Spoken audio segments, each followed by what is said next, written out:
여러분 반갑습니다. 아직도 어색하네요. 두 번째 시간인데도 어색합니다. 이제 어색함이 이제 끝날 때쯤에 여러분을 만날 수 있을 것 같은데, 저희가 오늘 이제 본격적으로 역사를 수업하도록 하겠습니다. 그 첫 번째 주제는 고조선입니다. 고조선. 우리 최초의 국가라고 할 수 있는 이제 고조선부터 차근차근 정리 나갈 건데, 고조선을 하기 전에 먼저 우리 역사의 흐름을 한번 파악해 드릴게요. 그걸 한번 잡아 놓으시면 여러분이 역사 공부하는데 큰 도움이 될 거라고 생각합니다. 그래서 한번 뼈대를 한번 잡아드리도록 할게요. 우리 역사를 시작을 딱 공부하다 보면 제일 먼저 나오는 파트가 이제 석기 시대라고 해서 구석기가 나와요. 그 다음에 신석기,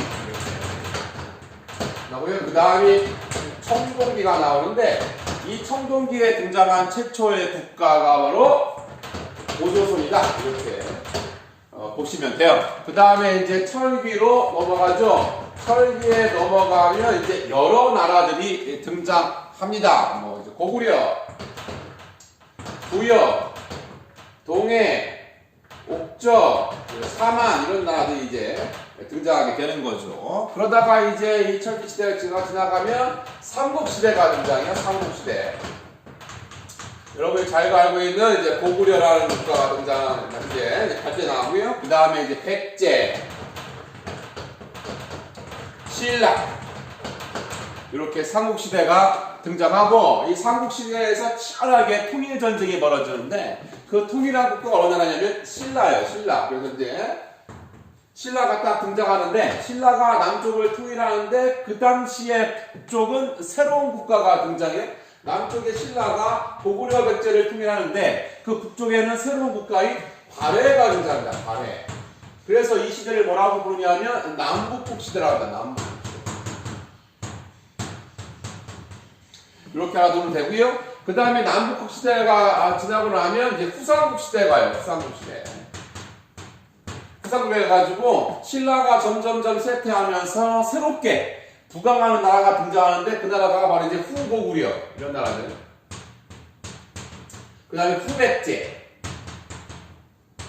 그 다음에 신라, 이렇게 세 개의 국가인 후삼국 시대가 등장하게 됩니다. 이 후삼국 시대를 통일했던 나라가 바로 이제 고려가 되는 거예요. 이렇게 고려가 되고, 이 고려가 쇠퇴하고 나서 다시 한번 등장하는 나라가 조선이 되죠.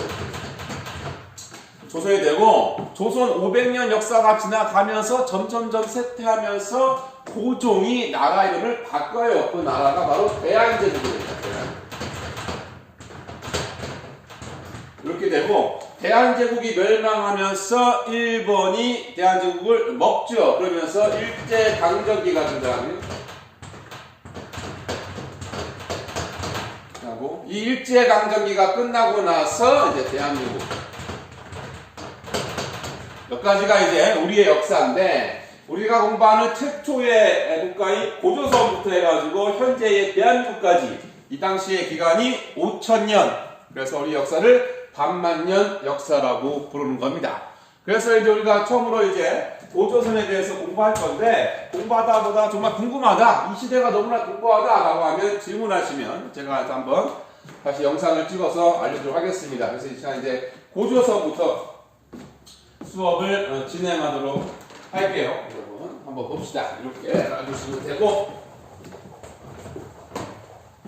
짜짜짜짜짜짜짜.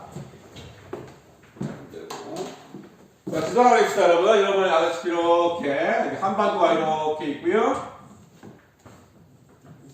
얘가 중국이고, 얘가 울릉도, 독도 좀 크게 됐어요. 이렇게 있죠. 이렇게 있는 상태에서 고조선이 이제 어디에 등장하느냐?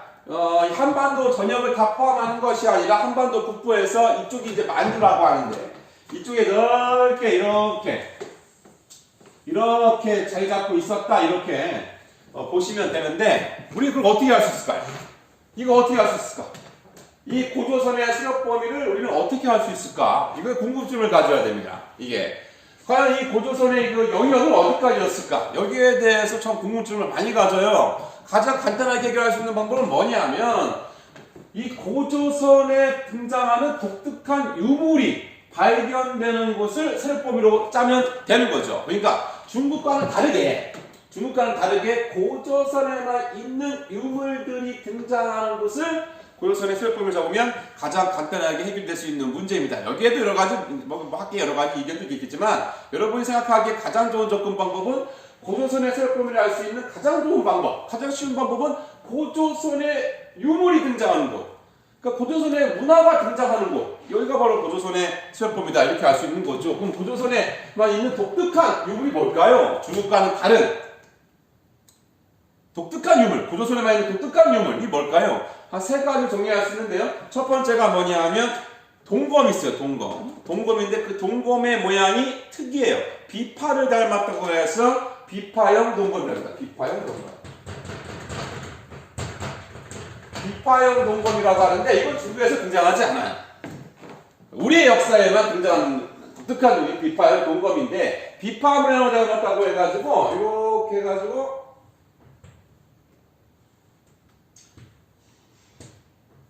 이렇게 생긴 동검이 있어요. 이 모양이 이제 비파를 닮았다고 하는데 이 비파형 동검이 알 수가 있는 거고. 그다음 또 한 가지가 이제 그 당시에 무덤 형태인 고인돌이에요.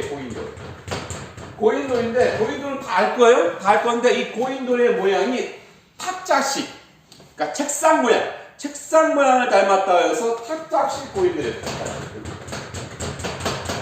이런 고인돌이 있어요. 이런 고인돌. 이렇게 이제 모양을 여러분 많이 봤을 것 같은데 책에서. 이런 모양의 고인돌이 등장하는 곳이 바로 고조선의 세력범위가 될 수 있다 이렇게 본 거죠. 또 하나가 뭐냐면 토기예요.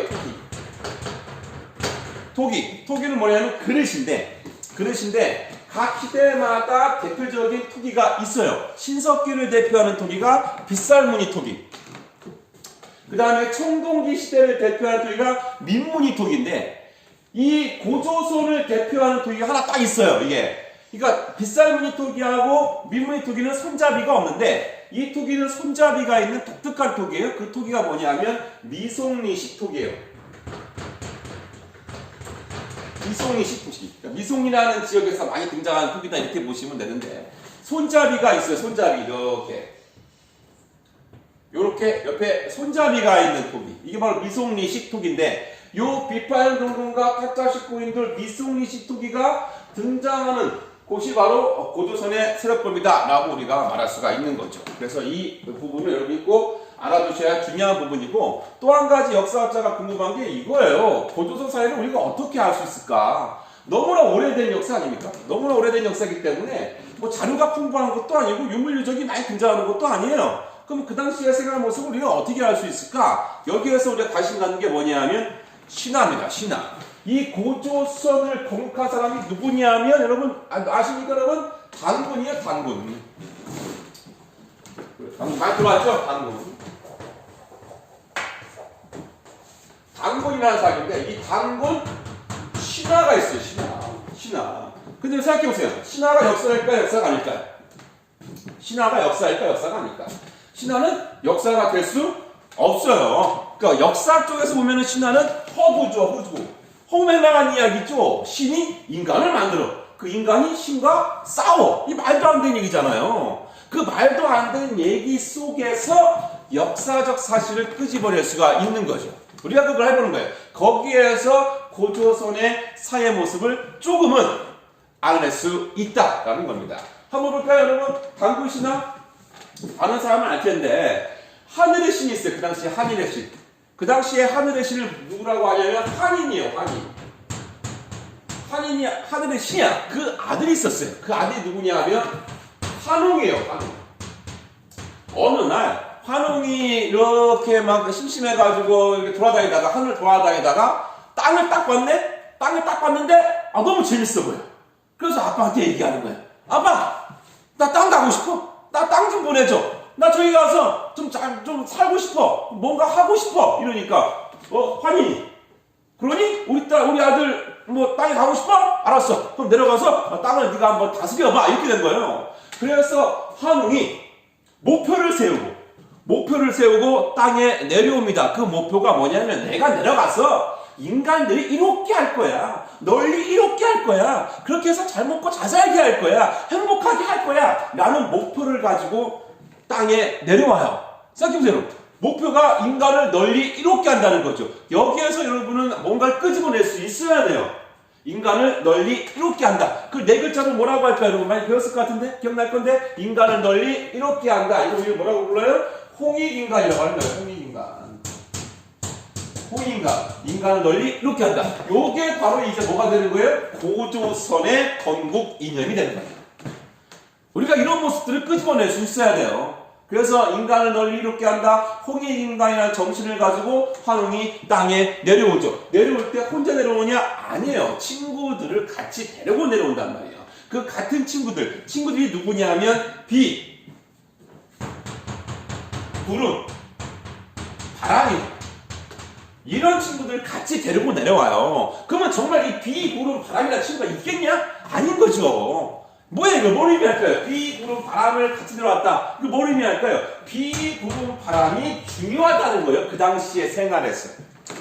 그 당시의 생활에서 비, 바람, 구름이 너무나 중요하다는 거죠. 그러니까 이 비, 바람, 구름이 너무 중요해야 돼. 그럼 어떤 생활을 해야 돼? 어떤 생활일 때 비, 바람, 구름이 정말 필요할까요? 그 당시에 농사를 졌다는 거죠. 농사를 질 때 이 자연환경이 너무나 중요하다는 거예요. 그래서 여기서 우리 뭐라 생각했어요? 농경생활을 알 수 있는 거예요.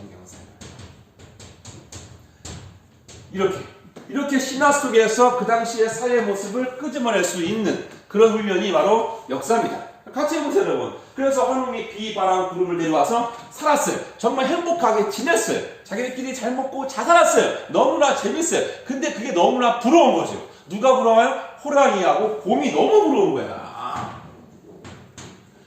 호랑이하고 곰이 이 모습이 너무 부러운 거예요. 그래서 환웅한테 가죠. 같이 놀자고. 같이 좀 살게 해달라고. 그 뭐가 돼요? 얘네들이 사람이 돼야 돼요. 사람을 만들어달라고 한 거죠. 말도 안 되는 거죠. 허구죠. 어떻게 곰과 호랑이가 사람이 됩니까? 그래서 이제 환웅이 이 곰과 호랑이한테 미션을 줘요. 사람 되고 싶어? 그럼 한번 해봐 하고 미션을 줍니다. 그 미션이 뭐예요? 마늘과 쑥을 주는 거예요. 마늘과 쑥을 100일 동안 먹으라는 거예요. 생각해보세요. 호랑이와 곰은 생태종. 얘네들 뭐예요? 얘네 육식동물이에요. 얘네들은.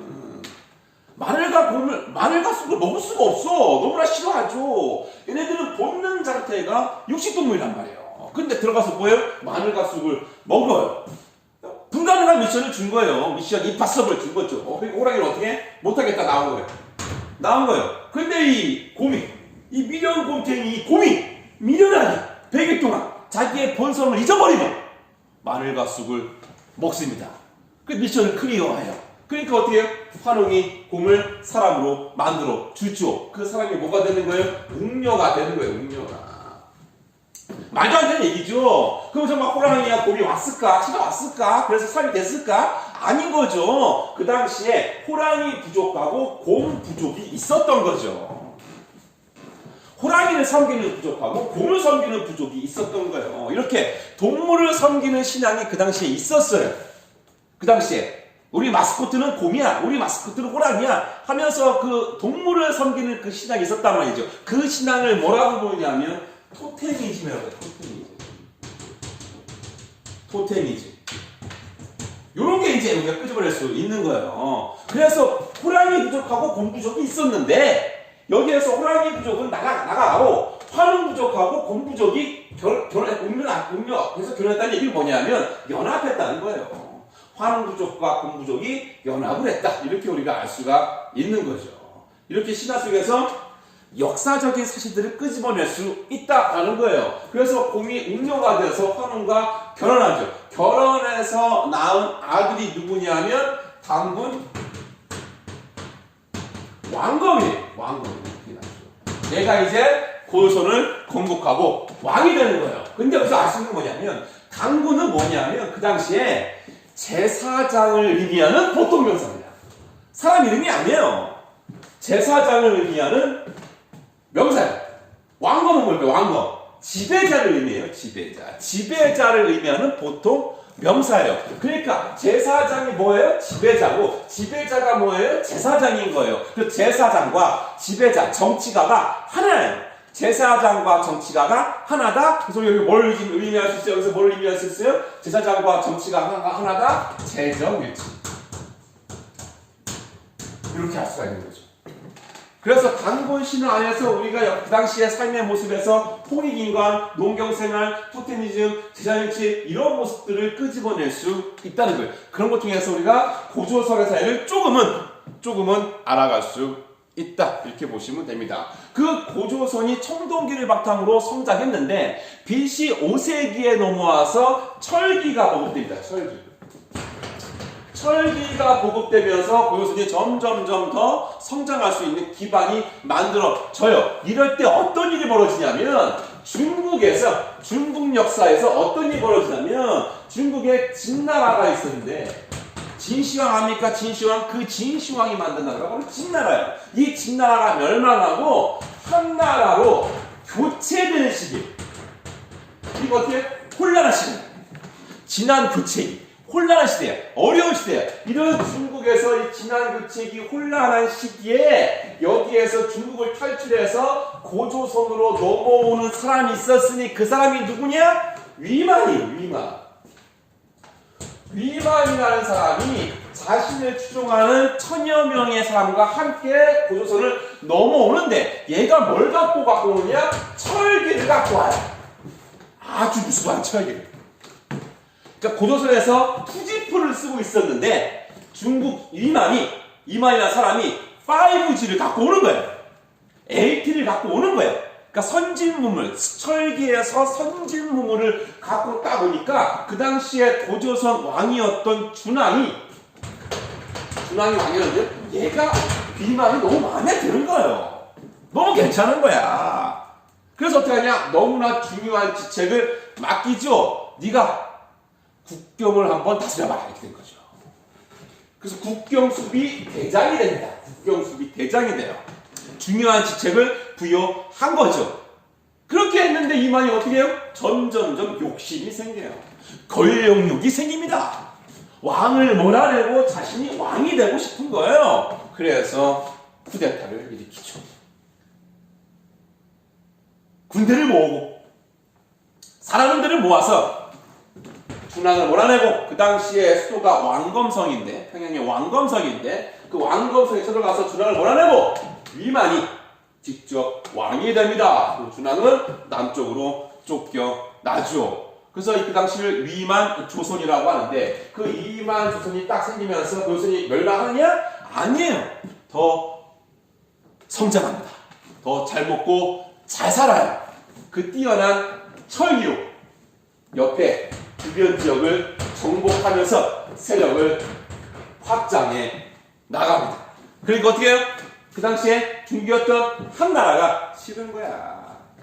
조선이 점점점 성장하는 게 싫은 거예요. 눈에 가신 거예요. 이럴 때 위만조선이 어떻게 하느냐? 그 남쪽에 진이라는 나라가 있었는데 한반도 쪽에 진이 있었는데 이 진나라의 물건을 갖고 와서 중국에 팔아요.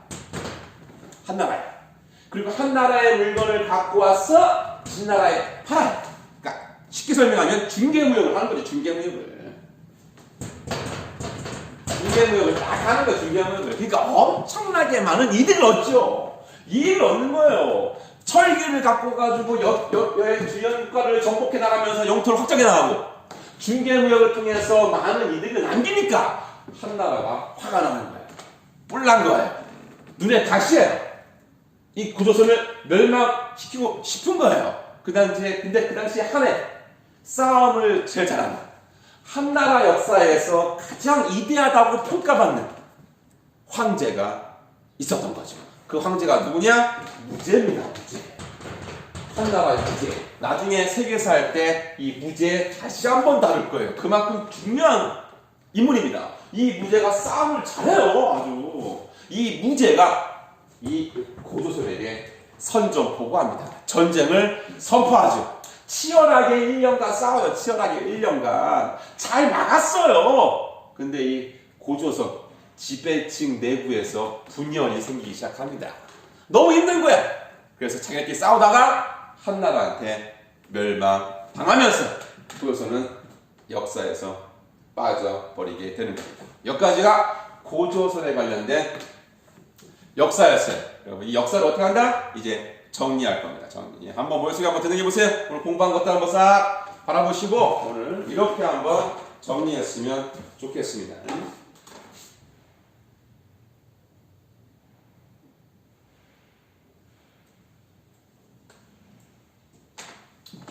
봅시다. 이렇게 한번 정리합시다. 오늘 공부한 내용들 다시 한번 처음부터 끝까지 여러분의 언어로서 머릿속에 띄어 생각해보면서 한번 정리해보세요. 암기하지 마시고 뭐 암기는 정리가 다 끝난 다음에 해도 되니까 먼저 이해하는 게, 흐름을 파악하는 게 중요하니까. 봅시다. 우리 공부한 거 고조선 하나하나 합시다. 영토. 영토를 알 수 있는 중요한 유물 세 가지 제가 얘기했죠. 첫 번째 무슨 동건? 그렇죠. 비파형 동건. 탁자식 고인들. 톡이 있어요. 톡이. 손잡이에 달린 톡이 무슨 톡이? 미송리식 톡이. 이렇게 알아두시면 되고요. 비파형 동건, 미송리식 톡이. 옆에 있는 교과서 보면서 확인해서 다시 한번 정리하세요. 당군신화합사. 당군신화의 건국이냐? 인간을 널리 이롭게 한다. 뭐였어요? 네 글자? 홍익인간. 됐죠? 홍익인간. 네, 바람, 비, 구름, 농경생활을 의미하고요. 곰과 호랑이, 정말 곰과 호랑이가 온 건 아니랬어요. 곰을 섬기는 부족, 호랑이를 섬기는 부족. 그 당시에 동물을 섬기는 신앙, 토테미즘. 토테미즘. 됐죠? 네, 당군왕검은 제정일치와 관련이 있다. 발전, 중국에서 누가 왔어요? 진나라에서 한나라로 교체된 시기에 누가 왔어요? 누가? 위만이 왔죠. 위만이 뭘 갖고 왔어요? 철기 갖고 왔어요. 됐죠? 위만이 고조선으로 이주하면서 고조선은 더욱더 발전해 나갑니다. 그래서 뭐가 발전합니까? 철기 문화가 발전하죠. 이 철기로 주변 나라들을 정복해 나가면서 영토 확장. 기억하죠? 그 다음에 한반도 남쪽에 있는 진나라와 중국 사이에 무슨 무역? 중개무역. 됐죠? 수많은 이득. 이러니까 한나라가 전쟁을 선포하죠. 그래서 한해 침략으로 멸망하게 되었다. 이렇게 알아두시면 되겠습니다, 여러분. 됐죠? 이 모습 그대로 한번 정리해 보시기 바랍니다.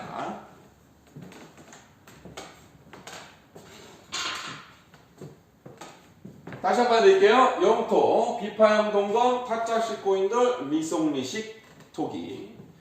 당군신화, 건국인형, 홍익인간. 바람, 비, 구름, 농경생활. 곰, 호랑이, 토테미즘. 당군왕건, 제정일치. 발전, 위만이 고조선으로 이주. 그 다음에 철기문화 발전, 중개무역, 한해 침략으로 멸망하였다. 이거 정리해 놓으시고요. 이거 정리해서 끝나고 나면 지난번에 얘기했죠? 여러분 스스로 마인드맵을 구성해서 다시 한번 정리해 보시기 바랍니다. 이렇게 비슷한 똑같은 내용을 여러 번 정리하다 보면 여러분 오늘 수업 그대로 다 이해할 수 있을 거예요. 괜찮습니까? 그럼 다음 시간에 여러 나라의 등장, 그때 다시 한번 찾아뵙도록 하겠습니다. 여러분 수고하셨습니다. 안녕.